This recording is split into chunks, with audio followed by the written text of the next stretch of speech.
I am going to do a video on how I fit this diesel heater, but I've just received this. It's Max Speeding Rods 2 kilowatts because it's a small van, and I just thought I'd show you actually what comes in the box. Don't really do unboxing videos, but you know, you can have a look. Obviously we have diesel heater tank,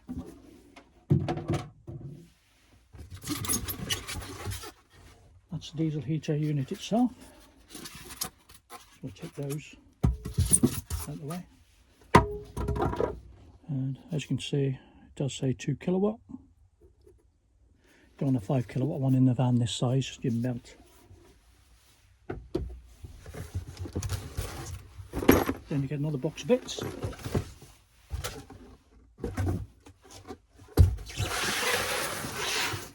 So I'll just get a blade and cut that open.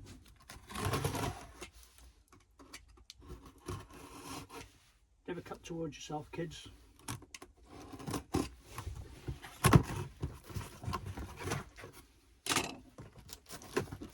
So, what we got?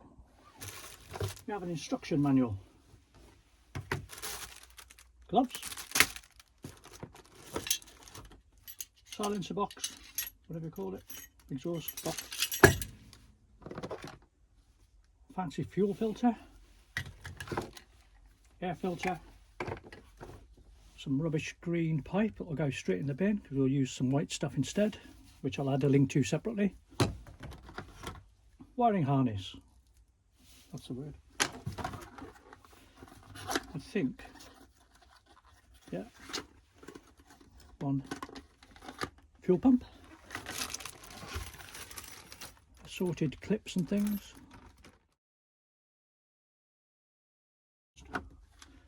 two bent, one T section, depending on how you fit it you might not need a T, some exhaust strap, which to be honest is really horrible to touch, so make sure you use those gloves, a pipe if you're going to put it inside your fuel tank,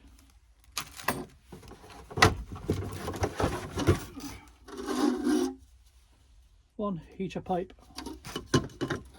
one air inlet for the bottom and an exhaust pipe for the bottom. That's your control panel, all nicely wrapped up safe. And the last thing in the box is this as well. We're not going to use that either. We are going to use one of these. A turret plate. It's much safer because apart from the chance of carbon monoxide getting in, there's also a chance that the pipe, the exhaust pipe, if you just do the holes will be too small, and if you've got wooden board, which we have obviously in most vans, on the floor, that could start singeing over time. So use one of these. I'll add a link to that in the description as well, because that one at the moment is on offer. I'm now going to put everything back in the box and I will do a fitting video at a later date.